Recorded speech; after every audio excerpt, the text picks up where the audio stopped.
Stockholm, Sweden, June 12, 1972.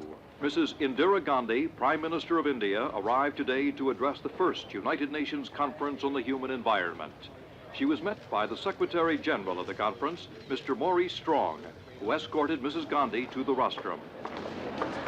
It is clear that the environmental crisis which is confronting the world will profoundly alter the future destiny of our planet. No one amongst us, whatever our status, strength, or circumstance, can remain unaffected. Stockholm, Sweden, June 16, 1972. An international group of young people assembled today in Sergels Torg Square to publicize what they called the worldwide competition to pollute. They awarded a series of prizes to the Olympic champions of pollution. The first award for each category is a lead medal. The second place is mercury, and the third cadmium. May we have the first award for automobile pollution? Can you read out? Come forward. The awards in the case of automobile pollution, lead medal to General Motors, USA. Special dishonorable mention for Toyota Motors of Japan. For 11 days in June 1972, Stockholm was a magnet for everyone concerned with the environment. 1,200 official delegates from 113 nations were in Stockholm for the first international conference on the human environment. The meeting, first proposed to the United Nations by Sweden and approved by the General Assembly in 1968, attracted worldwide attention. In 4 short years, the topic of the human environment had gone from the back pages of newspapers to make headlines on page 1. On the first day, the official delegates assembled for the opening ceremonies in the Royal Opera House, where in the presence of King Gustav Adolf, they listened to the Secretary General of the United Nations, Mr. Kurt Waldheim. Ladies and gentlemen, everything is of concern to everybody in our deeply interdependent world today.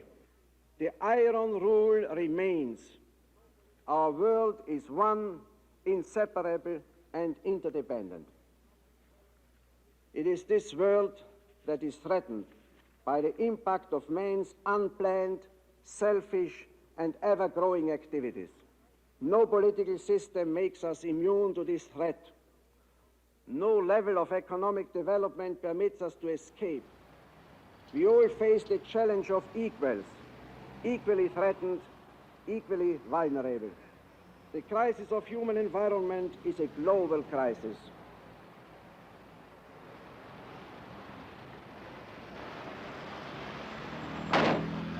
The whole city of Stockholm was caught up in the conference. The conference symbol appeared everywhere, and the pre-conference publicity brought thousands of unofficial observers from all over the world to Stockholm. The government of Sweden provided facilities for all of them. At Skarpnäck, an abandoned airfield on the outskirts of town, it even set up a tent city for the many young people who could not pay for lodgings. Members of official delegations were supplied with new model Swedish cars.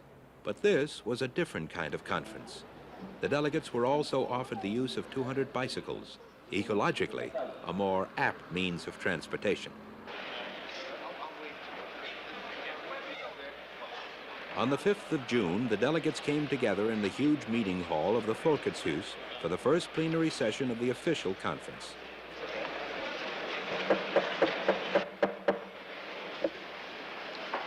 I declare open the United Nations Conference on the Human Environment. The preparatory committee had chosen 6 major areas of deliberation: human settlements, resource management, identification and control of international pollutants, development and the environment, education and information, and future organizational needs. As the first order of business, the delegates elected a president by acclamation. They chose the head of the Swedish delegation to the conference, Mr. Ingemund Bengtsson. The attention of the world is now directed at us in Stockholm.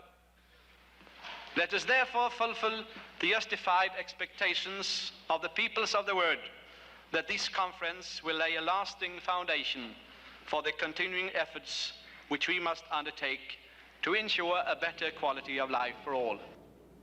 The eyes and ears of the world were indeed trained on Stockholm. Radio and television reports from the conference reached millions around the world. The official meetings were held in 3 separate conference buildings, but Swedish radio and television also carried the scores of non-official events happening all over the city. But the theme of the conference, Only One Earth, was seriously compromised by a technical question. Because East Germany was not yet a member of any United Nations body, it was invited to be present without the right to vote, while West Germany, a member of the World Health Organization, was given a regular seat. Because of this, the Soviet Union and most Eastern European countries stayed away from Stockholm. Many delegations expressed grave concern. It is a matter for regret to us, indeed, as it must be to all the delegations present here, that the USSR and some countries of East Europe are not present at this conference, which concerns entire mankind. How can we talk seriously and realistically of the problems of resource use and of the problems of pollution in our only one Earth without the representatives of these countries? The very fact that the conference began with 113 participating countries with very high-level delegations from those countries, this in itself represented a very significant step forward, because this demonstrated more than anything else the real concern of the majority of countries in the world. And those countries which did not participate in the conference did not remain away because they were disinterested in the issue. They remained away because of another political issue that didn't have any direct relevance to environment. So those who were here because they were interested. Those who were not here because they weren't interested in the environment issue. But there were also a great many non-governmental groups interested in the environment. For them, the Swedish government set up a number of conference sites around Stockholm. Of these, the most prominent was the Environment Forum, where anyone could register and participate. Well, the Environment Forum is an unstructured conference, which makes it different from the United Nations conference, in that people can get together and contribute what they want to contribute. And in order to enable them to contribute, there have been the workshops set up, so that people who are interested in a particular subject can get together and discuss these subjects. A manifesto was brought together by a meeting of workshop leaders and was sent to Lady Barbara Ward Jackson, and its ideas incorporated in a further document which is being presented to the United Nations, a non-government organization document which is longer than this and is being presented to the United Nations today. There would then be an increase in resource prices as a result of... There were also larger meetings at the forum. International panels of speakers debated environmental questions on everything from ecocide to the politics of pollution. The audience was encouraged to ask questions and add their own ideas. Just to amplify a little bit, the flush toilet, to take a homely example, is not political. When I, or a commissar in Moscow, or a capitalist in Tokyo, or a religious leader in India flush our body wastes down into the public water supply, we are all equally guilty of stream pollution, regardless of the form of political organization we happen to live under. I would not say I am disappointed. I think under the circumstances, 4 years after politicians in particular and people in general began to realize we were in the middle of an environmental crisis, I think Maurice Strong has done an absolute miracle of even getting people to come here and putting together this sort of conference. At the same time, we have to be extremely critical of the point of view that simply turning the old economic crank faster is going to somehow close the gap between the rich and the poor. We've tried that particular game. We've tried it now for 20 years or so, and proportionally the rich keep getting richer and the poor do not catch up. Someone is going to have to pay the debt, and people are scrambling to see that the other fellow pays. So we're beginning to divide up, and I think we begin to see industry and labor and consumers beginning to take very sharp sides. on these issues. It's become, I think, a very basic and quite dangerous political issue because it leads very quickly to fundamental concerns that we've tended to push under the rug. The question of the validity of the private enterprise system, for example. The question of whether we can tolerate wars. Questions of racial discrimination. These are things that we tend to avoid talking about, but the environmental issue sort of casts a bright light on them, making them very difficult to avoid. And let me point out to you that the old corny economist argument that we are doing an enormous favor to various third world countries by buying their minerals from them is just plain ordinary hogwash. We in the rich nations eventually will have the energy, we think, and the technology to provide substitutes when the high-grade minerals are gone, leaving the third world holding the bag if we continue to go on down that route. It's quite clear to me, I think it's quite clear to most ecologists who have looked at the situation, that you cannot separate the question of the rich and the poor from the question of preserving the world's environment. I think the developing countries begin to realize that they have been victimized ecologically, so to speak, by colonization, that the population explosion is in effect the last remnants of the harmful influence of colonization on the colonies.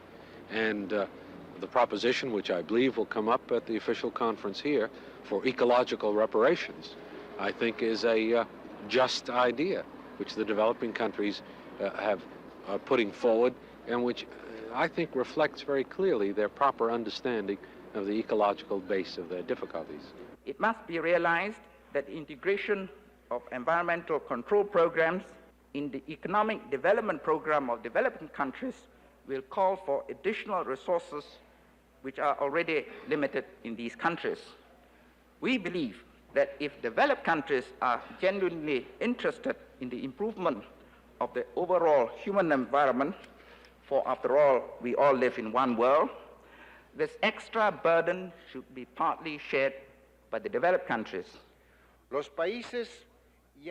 developed countries must understand that countries engaged in an all-out struggle to improve the well-being of their people and which are deeply concerned with problems of development tend to see strict environmental controls as a luxury which they cannot afford. The major problems of the physical environment in Ghana are not those caused by industrial pollution or the spoliation of pleasure beaches by oil from huge tankers, but the simple, elementary ones of biological pollution, such as the disposal of human excreta and the removal of disease-bearing organic matter from drinking water. In fact, in most areas of Africa, the provision of safe potable water is the most important physical problem of the environment. Countries with but a small fraction of the world's population consume the bulk of the world's production of minerals, fossil fuels, and so on.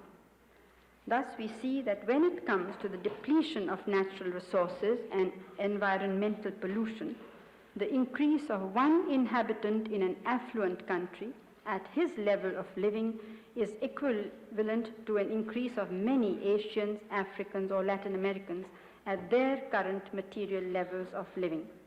The inherent conflict is not between conservation and development, but between environment and the reckless exploitation of man and earth in the name of efficiency. If poor nations are faced with the problem of growth within acceptable environmental limits, the rich nations are clearly caught up with it even more seriously. We're meeting in this worldwide conference largely because the evidence is now overwhelming that roughly a century of very rapid economic advance throughout the world has contributed to a monstrous assault on the quality of life in the developed countries. We have got to learn to live with stabilized populations, with a more modest use of resources, and we cannot cheat by simply saying we're going to carry on with the same division as we have now, because if 2/3 of humanity, as our delegates have been telling us again and again today, if 2/3 are to stay poor so that 1/3 can stay rich, my friends, they won't do it. It's as simple as that. It has been my experience that people who are at cross purposes with nature are cynical about mankind and ill at ease with themselves. Modern man must re-establish an unbroken link with nature and with life. He must again learn to invoke the energy of growing things and to recognize, as did the ancients in India centuries ago, that one can take from the earth and the atmosphere only so much as one puts back into them. In their hymn to earth, the sages of the Atharva Ved chanted, "What of thee I dig out, let that quickly grow over. Let me not hit thy vitals or thy heart." So can man himself be vital and of good heart and conscious of his responsibility. I thank you, Mr. President.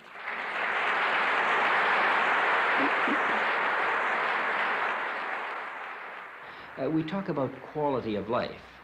Well, quality of life is based upon what people think is most important when they're called upon to decide. Now, we've gone out of the period when we can just simply think that anything is possible. Man has sobered up somewhat, and the environment issue has made him realize that he does have to make very hard choices. He hasn't got it made.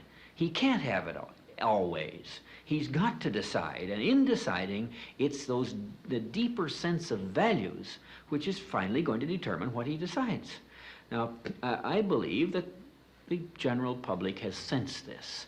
They have realized, I think, when they see a dirty beach, when a little child points up the fact that, "Daddy, look at the water's dirty," when they sense the fact that despite the tremendous material progress that has been made in some of our societies, that actual living conditions have deteriorated. The number of alternatives available for the citizen in his private life in many of the cities of the world have actually diminished. He realizes that pure material economic growth is not the answer, and it makes him confront the basic questions of values. There are certain ecological principles that cannot be ignored, or if they're ignored, it will only be at our peril. Principles that I would like to call the laws of nature. Too often recently, we have transgressed these laws, and we are beginning to suffer accordingly. The wilderness areas and the rich variety of creatures and vegetation that inhabit them are dwindling rapidly, and with their disappearance, mankind will have lost an important and vital part of its heritage. Great interest has been aroused at this conference and at many of its attendant manifestations in the plight of the great whales. One of these manifestations took place at the tent city. The keynote speaker at this whale night was Walter Hickel, former U.S. Secretary of the Interior. The United Nations can do. And I think it would be a crime beyond belief that in the same decade that man had the technology to walk on the moon, he destroyed the largest animal on Earth. And so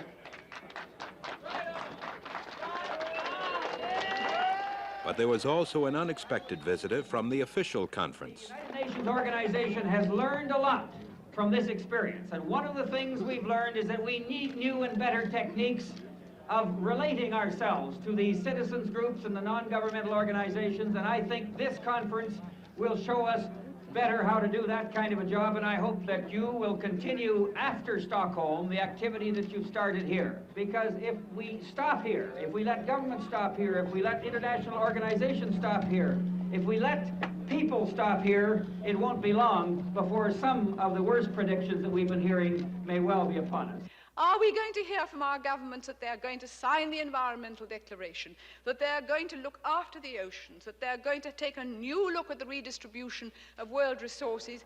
Okay, it sounds splendid, but what guarantee have we that you don't mesmerize yourself by saying a thing is going to happen and then somehow kid yourself that it has happened? It hasn't happened, it will be very difficult, and it'll only happen, in fact, if there are enough citizens and enough people in this world who have this new vision and are prepared to stay with it, not only when they are young, but when they're infinitely decrepit. In other words, right through and right on. And to me, the great importance of Stockholm is the fantastic number of people who've come to this place under their own steam, under their own expense, because they want to participate in saving the planet that they love. You pay your own way here? Yes, I did. There are many people doing that. Why do they do it? Well, I've done it because I have materials. I have a film on Hawaii that I want to show. I'm showing this afternoon. I made specifically for this forum. I want to show what the problems are in Hawaii, and perhaps through showing it here, bring attention to the problem at home. There were many who felt that coming to Stockholm would draw world attention to their own problems. Among them, a group of victims of mercury poisoning from Minamata, Japan, engaged in a campaign against the industrial firm that had caused their affliction. We heard about this environmental convention here. There was also a group of American Indians from Black Mesa, Arizona. We were able to make it here because we want to bring this message to the world because of our knowledge, of ancient knowledge that's foretold that if we do not stop these things now, we're going to suffer a great many problems later, and it may be that nature will take over. We have been in contact with the Environmental Forum. The group had come to Stockholm to try to stop the further expansion of a huge power station complex in the Midwest of the United States, which many feel is already one of the world's biggest air polluters.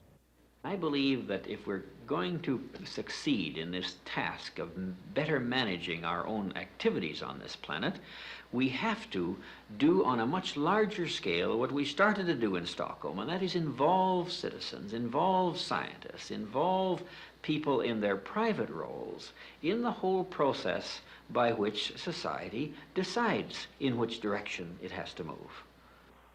May I take it that the conference adopts these In 11 long days and nights, the conference accomplished all it had set out to do. It approved an Earthwatch program to measure and identify environmental problems on a worldwide scale, as well as an action plan to protect man and his habitat from further degradation.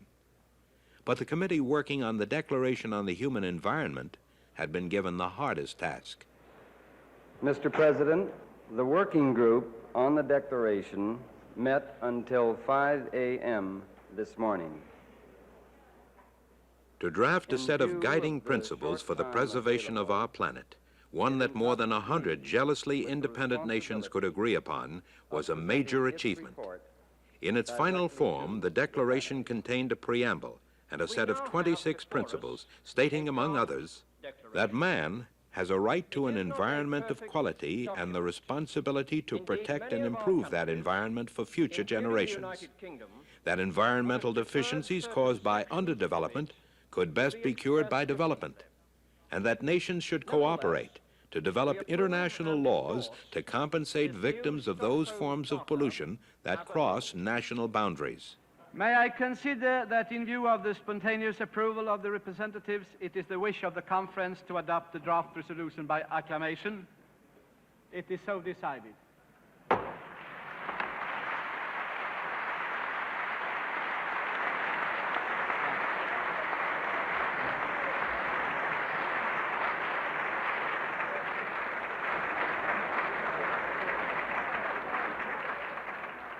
The countless concerned people who have watched us must see us, representatives of governments, as moving with an agonizing, almost dreamlike slowness.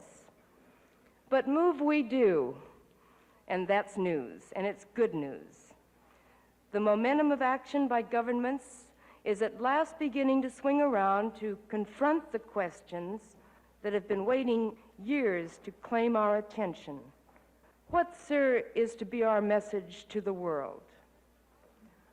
Our report will go to many addresses, to the United Nations and its agencies, to governments and scientific organizations and universities and specialized groups of all kinds, all of them involved in essential ways in this most comprehensive of human concerns, the environment of man.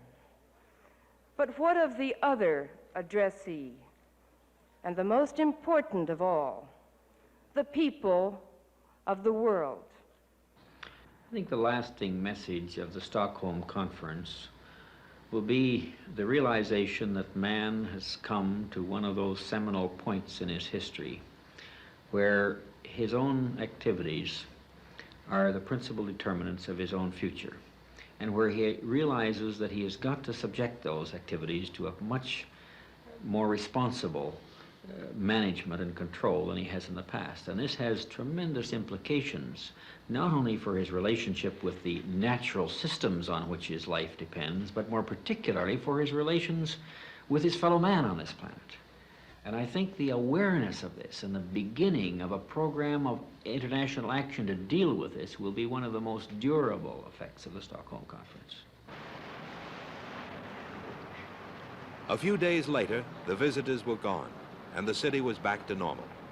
But for many people, Stockholm will always be connected with the first international attempt to do something about environmental problems.